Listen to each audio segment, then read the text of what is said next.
दुनिया जब अफगानिस्तान का नाम लेती है तो जहन में सिर्फ जंग, तालिबान और तबाही का नक्शा बनता है।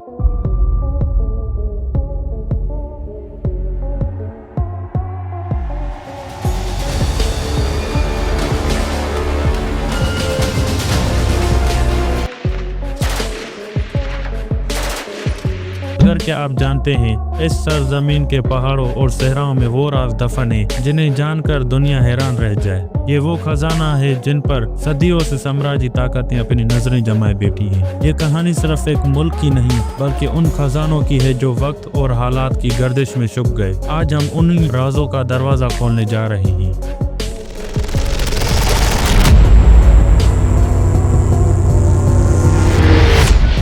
अफगानिस्तान की सरजमीन पे बसने वाली तहजीबें दुनिया की कदीम तरीन तहजीबों में शुमार होती है। यहाँ आर्य अक़वाम ने अपनी जड़ें मजबूत की, फिर सिकंदर आजम अपनी फौज के साथ यहाँ आया और इस खित्ते में उसकी यादें आज भी मौजूद हैं। कोशानी सल्तनत ने यहाँ एक ऐसा सुनहरी दौर कायम किया जिसने अफगानिस्तान को इल्म, तिजारत और फ़नून का मरकज़ बना दिया। इस वक्त ये खित्ता रेशमी रास्तों का अहम हिस्सा था, जहाँ से काफिले चीन से रूम तक जाया करते थे। यही नहीं, बामियान की वादियों में बने बुद्ध मत के अजीम मुजस्मे दुनिया के अजायबात में शुमार हुआ करते थे। मगर सवाल ये है कि ये सब खजाने कहाँ गए, किसने लूटे और किसने छुपाए।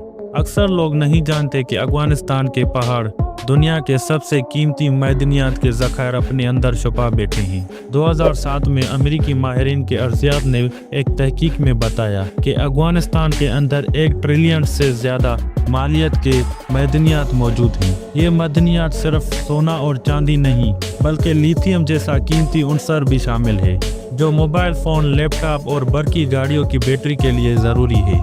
यही वजह है कि मगरबी मीडिया ने अफगानिस्तान को सऊदी अरब ऑफ लिथियम कहा। मगर क्या ये दौलत कभी अफगान अवाम तक पहुंच सकेगी या ये हमेशा ताकतवर ममालिक के लिए एक जाल बनकर रहेगी? दोस्तों, अफगानिस्तान की बदकिस्मती ये है कि इसका खजाना सिर्फ जमीन के अंदर ही नहीं था बल्कि जमीन के ऊपर भी था। लेकिन सदियों की जंगों ने सब कुछ लूट लिया। बरतानी राज के दौर में कीमती आसार कदीमा लंदन के मूज़ तक पहुंचे। सोवियत हमले के दौर में नायाब मुजस्मे स्मगल करके रूस और यूरोप भेज दिए गए। 2001 के बाद जब अमेरिका ने कब्जा किया तो आवार लॉर्ड्स और माफिया ने हजारों साल पुराने नवाबरात ब्लैक मार्केट में बेच डाली। सोचने वाली बात यह है कि अफगानिस्तान की आवाम आज भी गुर्बत वाली जिंदगी गुजार रही है, मगर इनका खजाना दुनिया के अमीर तरीन शहरों की जीनत बना हुआ है। 1970 की दहाई में शुमाली अफगानिस्तान में एक ऐसा खजाना दरियाफ्त हुआ जिसे दुनिया बैक्टीरियन गोल्ड कहती है। ये खजाना तकरीबन 20,000 अशिया पे मुश्तमिल था। सोने के जेवरात, जवाहरात, हाथी के दांत और नायाब सिक्के। कहा जाता था कि ये खजाना हजारों साल पुराना और इस वक्त की अजीम सल्तनतों का हिस्सा था। लेकिन सोवियत हमले के दौरान ये खजाना गायब हो गया। दुनिया ने समझा कि ये हमेशा के लिए ख़त्म हो गया, मगर 2003 में काबुल के एक म्यूज़ियम के तहखाने में ये खजाना मिला। हैरानी की बात यह है कि तकरीबन 2 दहाई तक इसे आवाम से छुपाया गया। सवाल ये है कि आखिर किसने ये फैसला किया? क्या ये ताकतवर ममालिक का दबाव था या फिर अफगानिस्तान की हुकूमत इसे दुनिया से छुपाना चाहती थी? ये आज तक एक राज है जिसे कोई भी मुकम्मल तौर पे हल नहीं कर पाया।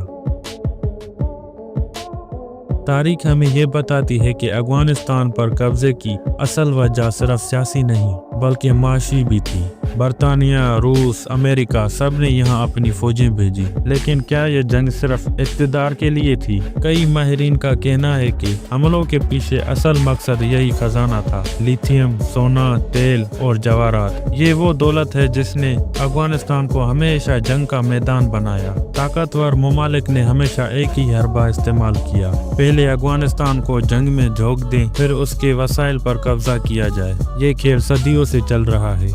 नाज़रीन, अफगानिस्तान का असल खजाना सिर्फ सोना और जवाहरात नहीं बल्कि उसकी सकाफत भी है। آج افغانستان ایک ایسے دور پر کھڑا ہے جہاں ایک طرف غربت، دہشت گردی اور سیاسی عدم اور استحکام ہے، تو دوسری طرف دنیا کا سب سے بڑا معدنی خزانہ اس کے پاس موجود ہے۔ دوستو، اگر یہ وسائل عوام کی فلاح کے لیے استعمال کیے جائیں تو افغانستان دنیا کا امیر ترین ملک بن سکتا ہے، لیکن سوال وہی ہے، کیا یہ خزانہ کبھی عوام تک پہنچ پائے گا؟